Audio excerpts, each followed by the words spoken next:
हमारा नाम है अरविंद वर्मा और अरविंद वर्मा फैजाबाद क्लासेस में आप सभी का स्वागत है। तो दोस्तों, आज हम एक नए वीडियो में चल रहे हैं पढ़ने सरलीकरण आज सभी प्रकार के गवर्नमेंट एग्ज़ाम में पूछा जा रहा है, उससे संबंधित क्वेश्चन आ रहा है। तो इसको देखते हुए हमने यह वीडियो बनाया है।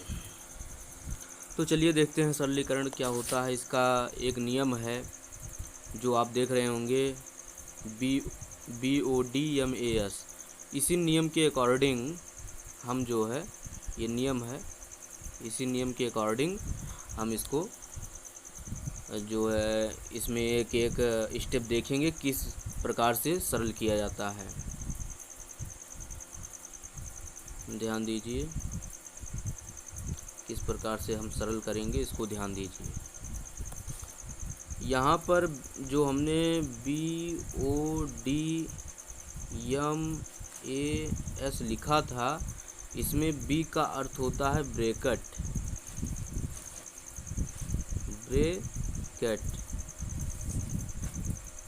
ठीक है, B का अर्थ होता है ब्रैकेट। अभी हम बताते हैं कि ब्रैकेट कितने प्रकार के होते हैं।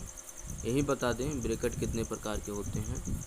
ये बड़ा ब्रैकेट है, ध्यान दीजिए, ये बड़ा ब्रैकेट है। एक बड़ा ब्रैकेट होता है, एक मझला ब्रैकेट इस प्रकार का होता है, एक छोटा ब्रैकेट होता है इस प्रकार से, और एक बार जिसे इसे कहते हैं, बार कहते हैं, ये जो है रेखा ब्रैकेट कहलाता है। तो ब्रैकेट कुल 4 प्रकार के होते हैं। आपने देखा, बड़ा ब्रैकेट, मझला ब्रैकेट और छोटा ब्रैकेट और ये रेखा ब्रैकेट। तो ब्रैकेट को पहले हल करते हैं। ब्रैकेट को कौन सा ब्रैकेट पहले हल करते हैं, इसको भी अभी हम बता रहे हैं। दूसरा देखिए, ओ लिखा है, ओ का मतलब ऑफ। ओ का अर्थ होता है ऑफ। ऑफ का मतलब क्या हुआ? ऑफ को हिंदी में जो कहते हैं उसे का कहते हैं। और का सीधा अर्थ आप समझिए गुणा। जहाँ का लिखा हो वहाँ आप गुणा समझिए, वहाँ आपको मल्टीप्लाई का चिन्ह अप्लाई कर देना है, यानी वहाँ गुणा करना है जहाँ आपको का दिखे जाए। ठीक है दोस्तों, तो ये ओ का मतलब हो गया। अब डी का मतलब हम समझते हैं। डी का मतलब होता है भाग। आप जानते हैं ना, तो वही डी, भाग देना जिसे कहते हैं, इस प्रकार उसका कुछ चिन्ह होता है। तो ये जो है डी का मतलब डिवाइड इंग्लिश में इसे डिवाइड कहते हैं। तो इसका मतलब भाग देना। इसके बाद ध्यान दीजिए, BOD, अब यम है। यम का मतलब गुणा करना। यम का मतलब गुणा करना। तो यहाँ पर मल्टीप्लाई इसे कहते हैं, मल्टीप्लाई मतलब गुणा करना। ए का मतलब ऐड मतलब जोड़ना। ए का मतलब ऐड मतलब जोड़ना। ठीक है, ऐड करेंगे इस स्टेप में। इसके बाद अंतिम जो स्टेप होगा वो होगा, बोर्ड मास था तो यस, अंतिम है अक्षर यस। यस का अर्थ होता है घटाव, सब्सक्रिप्ट, घटाव। ठीक है, तो हमें ध्यान दीजिए, हमको पहले देखना है ब्रैकेट। ध्यान दीजिए, अब यहीं बता दे रहे हैं एक जगह। पहले हमको कोई भी सरल करने को कहा जाए किसी भी इक्वेशन को, तो पहले हमको ब्रैकेट देखना है। ब्रैकेट के बाद फिर हमको ऑफ देखना होगा। ऑफ के बाद फिर हमको देखना होगा डिवाइड यानी भाग। ठीक है, भाग के बाद हमको देखना होगा डिवाइड, फिर गुणा देखना होगा। गुणा के ठीक बाद आपको देखना होगा जोड़, और इसके बाद अंतिम जो स्टेप आपको रहेगा आपका रहेगा वो घटाव रहेगा। इतने स्टेप आपको फॉलो करने हैं। तो यहाँ ध्यान दीजिए, कुछ लोगों के मन में ये भी चल रहा होगा कि मान लीजिए ब्रेकेट ना दिया हो, ब्रेकेट ना दिया हो, ये भी चल रहा होगा। तो ब्रेकेट नहीं दिया है उसको जो है नेगलेक्ट कर दीजिए, उसको छोड़ दीजिए। उसके बाद अगले स्टेप में जाइए, ऑफ भी ना दिया हो उसको भी छोड़ दीजिए। फिर भाग भी ना दिया हो यदि, तो भाग को भी छोड़ दीजिए। इसमें से मतलब आपको यही नियम फॉलो करना है। इसमें जो जो नहीं दिया है उसको छोड़ दीजिए, जो दिया है उसी के अकॉर्डिंग जो है आप कीजिए। तो इस प्रकार से ये होता है। अब हम देखते हैं ब्रेकेट जो होता है उसमें से पहले कौन सा ब्रेकेट हल करेंगे। ये भी एक प्रश्न है कि कौन सा ब्रेकेट पहले हल करेंगे। तो देखिए, सबसे पहले हम हल करेंगे बड़ा ब्रेकेट। ध्यान दीजिए, यहाँ पर थोड़ा गलती हुई। सबसे पहले हम हल करेंगे, सॉरी आप लोगों से, सबसे पहले हम हल करेंगे रेखा ब्रेकेट। रेखा ब्रेकेट सबसे पहले दोस्तों आप रेखा ब्रेकेट हल करिएगा। इसे होता है डंडी की तरह, ये रेखा ब्रेकेट होता है। पहले इसको हल करिएगा। रेखा के बाद आप छोटा ब्रेकेट हल करिएगा,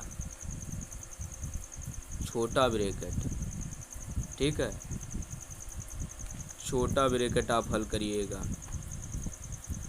छोटा के बाद आप मझला ब्रेकेट में जाइएगा। ये मझला ब्रेकेट है, मझला ब्रेकेट हल करिएगा। मझला ब्रेकेट, ठीक है।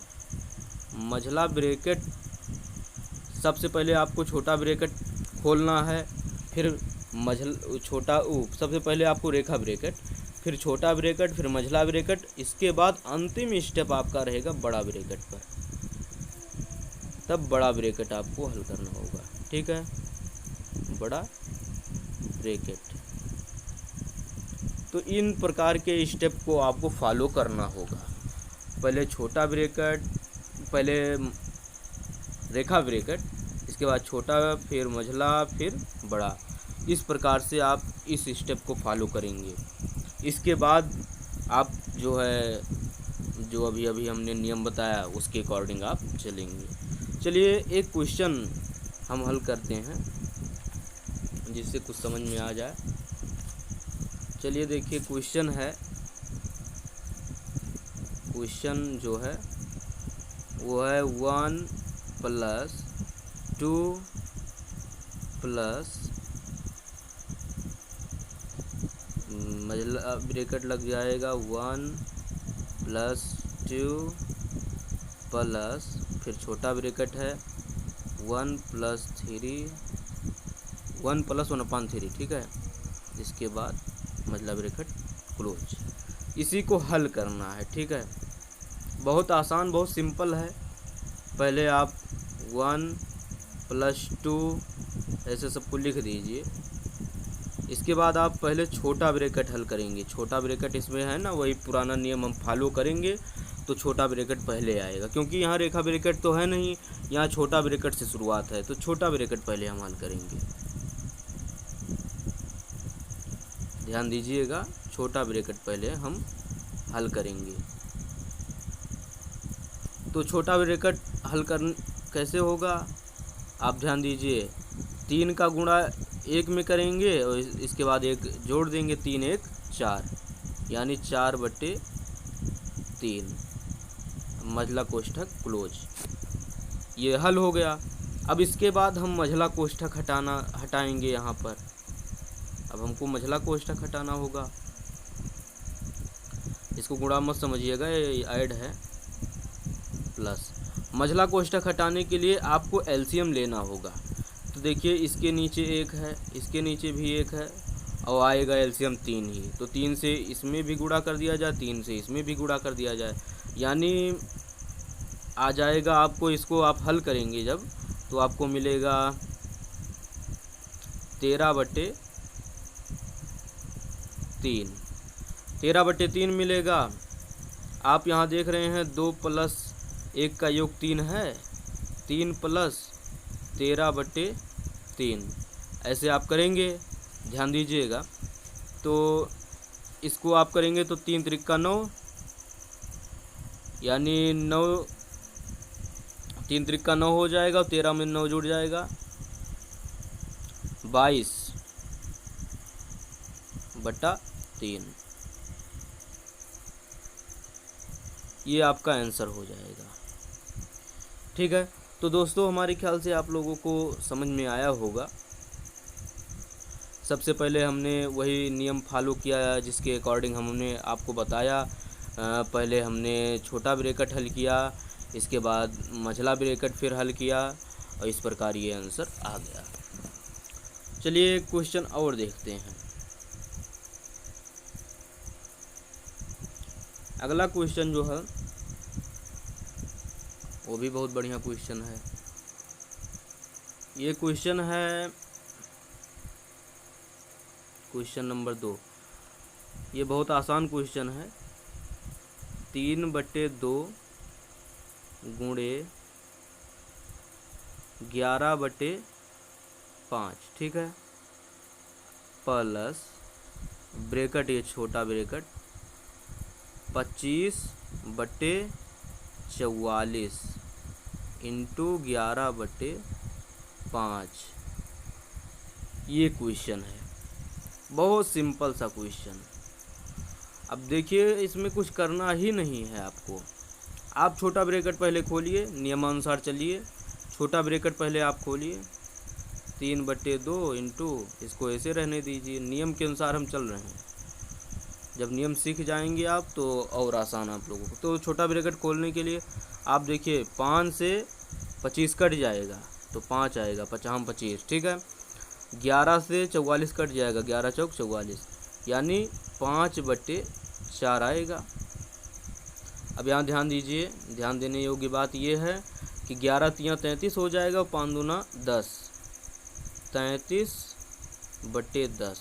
यहाँ ये हो जाएगा प्लस 5/4, क्योंकि गुणा होता है ना, ब्रैकेट इसके बाद ऑफ, इसके बाद फिर जो है भाग आता है। भाग तो है नहीं, ऑफ भी नहीं है, तब अंत में गुणा ही आएगा। गुणा के बाद अब योग आ जाएगा। तो देखिए 33 चौका, तो यहाँ देखिए 3 चौक 12 2 हासिल बचा 1, 3 4 तिहाई 12 2 हासिल बचा 1, 4 तिहाई 12 1 13, ऐसे लिख लेना चाहिए।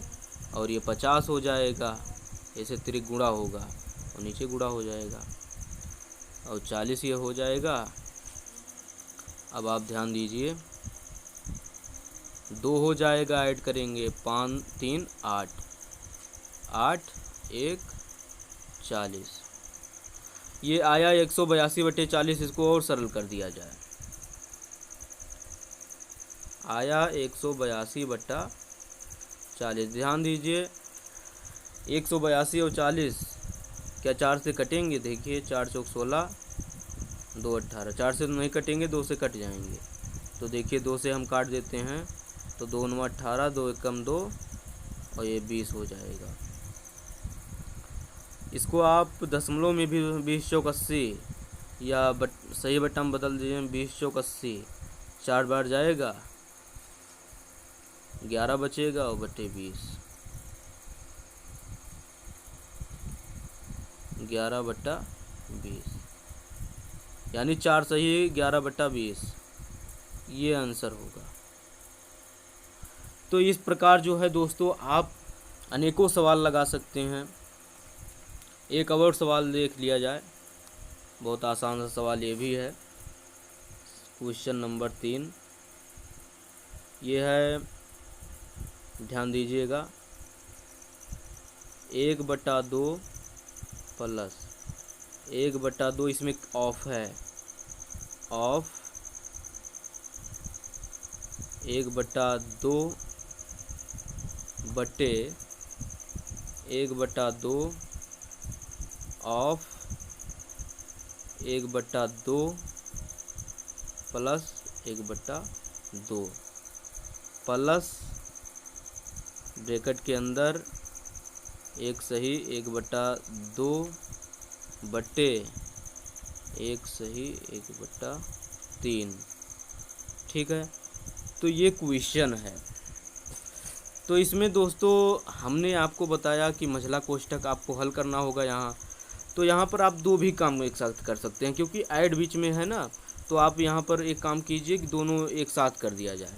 देखिए है क्या, 1/2। अब यहाँ ध्यान दीजिए 1/2, और आपने देखा अभी अगला था 1/2, यहाँ ऑफ था, यहाँ का जो है 1/2 यहाँ लिख दीजिए। और यहाँ ऑफ का अर्थ हमने बताया था, ऑफ माने हिंदी में उसे का कहते हैं। इसके बाद उसे अंत में गुणा ही किया जाता है, उसके स्थान पर गुणा का चिन्ह लगाया जाता है, मल्टीप्लाई का। बटे में था 1/2, फिर क्रॉस 1/2 इसे, और प्लस 1/2। ठीक है, तो ये हो जाएगा। अब देखिए मझला कोष्ठक हम हल करते हैं, तो आपने देखा एक सही 1/2 दिया था ऊपर, तो उसे 3/2 आप लिख सकते हैं। ठीक है, बटे नीचे दिया था एक सही 1/3, तो 4/3 लिख सकते हैं आप। ठीक है, अब आगे बढ़ते हैं। आगे जब आप बढ़ेंगे तो आप 1/2 प्लस 1/2 जो आप गुणे में लिखे हैं उसे 1/4 लिख सकते हैं, बटे 1/2 प्लस 1/2 आप जो लिखे थे उसे 1/4 लिख सकते हैं। 1/2 इंटू 1/2 जो लिखा था आपने उसे 1/4 लिख सकते हैं। ध्यान दीजिएगा, अब यहाँ पर आपने लिखा था 3/2। ठीक है, अब भाग में क्या था 4/3, तो ये क्रॉस में हो जाएगा, पलट जाता है, क्रॉस में हो जाएगा। जो 4/3 था वो 3/4 हो जाएगा। 4/3 था वो 3/4 हो जाएगा। ठीक है, अब यहाँ ध्यान दीजिए इसको थोड़ा सा, ये 1 हो जाएगा, क्योंकि ऊपर नीचे अंश और हर बराबर है, उसका मान क्या होगा 1 होगा। 1 प्लस 3 का गुणा 3 में 3 त्रिका 9 और 4 दूना 8। ठीक है, अब 8 का गुणा 1 में 8 एकम 8, और इसमें 9 जो है ऐड हो जाएगा, और आएगा क्या 17/8। यही आंसर हो जाएगा आपका। ठीक है, तो हमारे ख्याल से दोस्तों आप लोगों को बहुत अच्छे से समझ में आ गया होगा बोर्ड मास नियम के द्वारा हम सरलीकरण कैसे करते हैं। वही एक ही नियम है जिसके द्वारा आप कितने से बड़े बड़े क्वेश्चन को आप हल कर देंगे। आपका एक्सपीरियंस बढ़ेगा तो आपको मिनटों भी नहीं लगेंगे हल करने में, दिमाग में ही आप हल करना शुरू कर देंगे। तो इस प्रकार से दोस्तों मैं उम्मीद करता हूँ आप लोगों को यह वीडियो अवश्य पसंद आया होगा। वीडियो पसंद आया हो प्लीज़ वीडियो को लाइक करना ना भूलें, चैनल को सब्सक्राइब करना भी ना भूलें, और बेल आइकन तो प्रेस करना बिल्कुल ना भूलें, जिससे नए वीडियोज़ के नोटिफिकेशन आपको समय समय पर मिलते हैं। तो आज के वीडियो में दोस्तों बस इतना ही। अब अगले वीडियो में मिलते हैं, तब तक के लिए जय हिंद जय भारत।